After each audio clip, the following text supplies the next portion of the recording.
ఆయనకి ఇప్పుడు ఎలా ఉంది? డాక్టర్స్ ఏం చెప్పట్లేదమ్మా.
డాక్టర్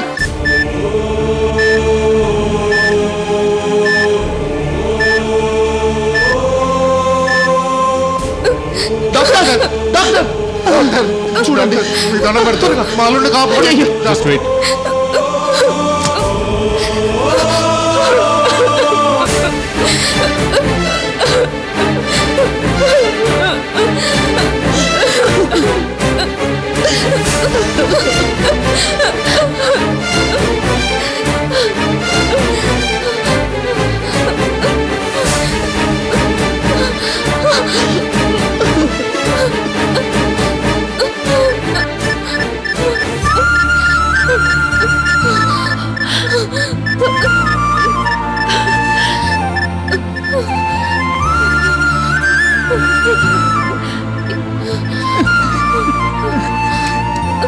డాక్టర్ భయపడాల్సిందేమీ లేదు.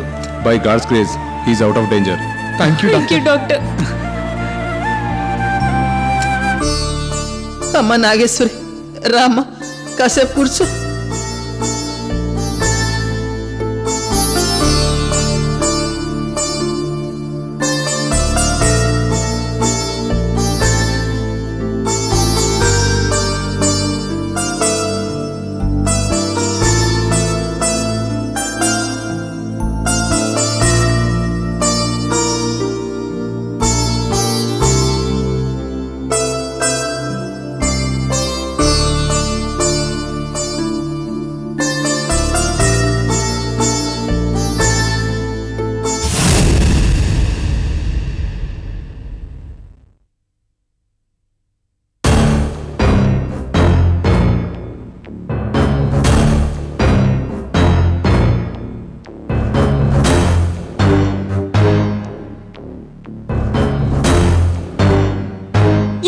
ఇక్కడికి ఆయన ఉన్నారో పోయారో చూడడానికి వచ్చావా?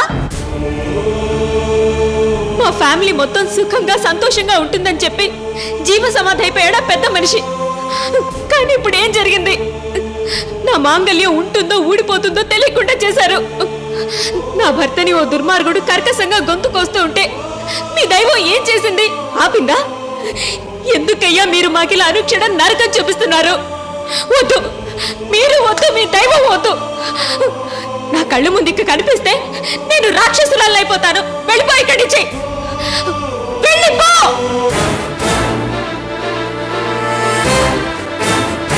వెళ్ళు.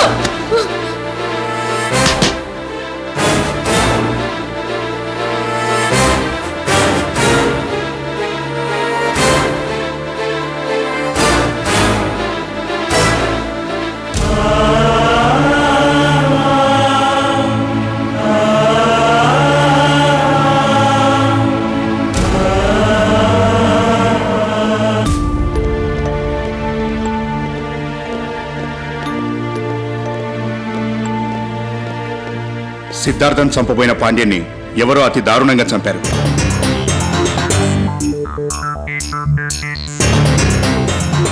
అతని మర్డర్ గురించి ఎంక్వైరీ చేయడానికి వచ్చాం. వాడి చావు గురించి మా దగ్గర ఎంక్వైరీ చేస్తారు?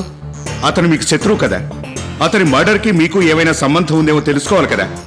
మీకు మెతుడునే మాట్లాడుతున్నారా? అవతల మా అల్లుడు చావు బతుకుల మధ్య ఉంటే అతను బతికించుకోవడం గురించి ఆలోచిస్తావా, లేకపోతే వాడిని చంపడానికి ప్రయత్నిస్తావా? మనిషి ఎమోషన్లో ఏమైనా చేయొచ్చు కదా. జస్ట్ మేము ఎంక్వైరీ కోసం వచ్చాం. ఎందుకంత కోప్పడతారు? కోప్పడికి ఏం చేయమంటారండి? వాడిని చంపిన వాడిని పట్టుకోవాలంటే వాడు చచ్చిన చోట వెళ్ళి క్లూస్ కోసం చూడండి. ఇలా అనవసరంగా మమ్మల్ని విసిగించకండి. అయినా వాడు బతికుంటే కూడా ఖచ్చితంగా మా చేతుల్లో చచ్చేవాడే. అంటే వాడిని చంపాలన్నంత కోపం మీకుంది, అందుకోసమే మేము వచ్చాం. వాడి డెడ్ బాడీ దగ్గర కూడా క్లూస్ కోసం వెతికాం, కానీ ఎటువంటి క్లూ దొరకలేదు. పోలీస్ డాగ్స్ కూడా వాడి శవం దగ్గర నుండి ఓ పాత బావి దగ్గరికి వెళ్ళి ఆగిపోయాయి. అందువల్ల మాకు ఎటువంటి క్లూస్ దొరకలేదు. ఒక క్రిమినల్ చచ్చిపోతే ఇంత ఎంక్వైరీ చేస్తున్నారు. అదే క్రిమినల్ మీ కళ్ళ ముందే మా సిద్ధార్థ పీక తెగ్గొచ్చినప్పుడు గాజులు తొడుక్కున్నారా? Mister, mind your words. ఇంకా ఎక్కువ మాట్లాడక ముందే ఇక్కడి నుంచి వెళ్ళిపోండి. వెళ్తాను, కానీ పాండ్యని చంపిన హంతకుడు మాత్రం అంత సులభంగా తప్పించుకోలేడు. ఓ క్రిమినల్ చచ్చిపోతే ఏంటి సార్ నష్టం? చావనివ్వండి. అయినా మీరు వాడిని పట్టుకున్నా శిక్షించే వాళ్ళే కదా. అదే నేను చెప్తున్నాను. శిక్షించడానికి చట్టం ఉంది. చట్టాన్ని ఎవరు చేతుల్లోకి తీసుకోకూడదు. ఇలా ఎవరికి వాడు కత్తి చేత పట్టుకుంటే ఇక చట్టం ఎందుకు, మేమెందుకు? ఎందుకో స్టేషన్కి వెళ్ళి తాపీగా టీ తాగుతూ సిగరెట్ కాలుస్తూ ఆలోచించండి. ఎలాండే? ఏ మిస్టర్, ప్లీజ్.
ఆలోచిస్తున్నారేంటి గురుదేవా? త్వరగా ఏదోటి డిసైడ్ చేయండి. ఏమని డిసైడ్ చేయమంటావు వైదేహి? అంతా మనం అనుకున్నట్టు జరుగుంటే తర్వాత ఏం చేయాలనేది సులభంగా డిసైడ్ చేయొచ్చు. అంతా మనం అనుకున్న దానికి తల్లకిందులుగా జరిగింది. ఆ పాండ్యన్ చేతుల్లో ఆ సిద్ధార్థగాడు అక్కడికక్కడే కుక్క చావు చస్తాడనుకున్నాం. కానీ వాడు చావలేదు. వాడు చావు బతుకుల మధ్య హాస్పిటల్లోనే ఉన్నాడు. వాడు బతికి బట్ట కడితే నీకు మనశ్శాంతి ఉండదు. వాడెలా బ్రతుకుతాడు గురుదేవా? వాడు ఆ పాండ్యన్ చేతిలో చావకపోయినా నా చేతిలో చేస్తాడు. నేను హాస్పిటల్కి వెళ్ళి వాడిని చంపుతాను. అనవసరంగా ఆవేశపడకు వైదేహి. ఆవేశపడకని ప్రతిసారి నా చేతులు కట్టిపడేస్తున్నారు గురుదేవా. దయచేసి నన్ను ఆపకండి. నా పగ చల్లారకపోగా పగతో నా మనసు రగిలిపోతోంది. నాగేశ్వరి ఇంట్లో ఒక్క శవం లేవాలి, అప్పుడు గాని నా పగ చల్లారదు. పగ తీర్చుకోవటానికి ఆవేశం ఒక్కటే సరిపోదు వైదేహి. ఆలోచన కూడా చాలా ముఖ్యం. ఒక్కసారి బాగా ఆలోచించు. సిద్ధార్థను చంపాలనుకున్న పాండ్యన్ అన్యాయంగా నాగసేవకుడి చేతిలో కుక్క చావు చచ్చాడు. ఇప్పుడు నువ్వు నాగేశ్వరి కుటుంబం మీద పగ తీర్చుకోవాలని బయలుదేరితే నీకు కూడా అదే గతి పడుతుంది.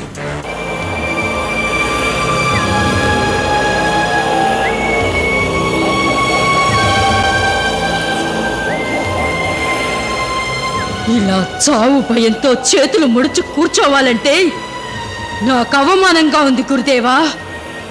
ఇలా అవమానంతో కుమిలి చావడం కంటే వాడి చేతిలో చావడమే నయం.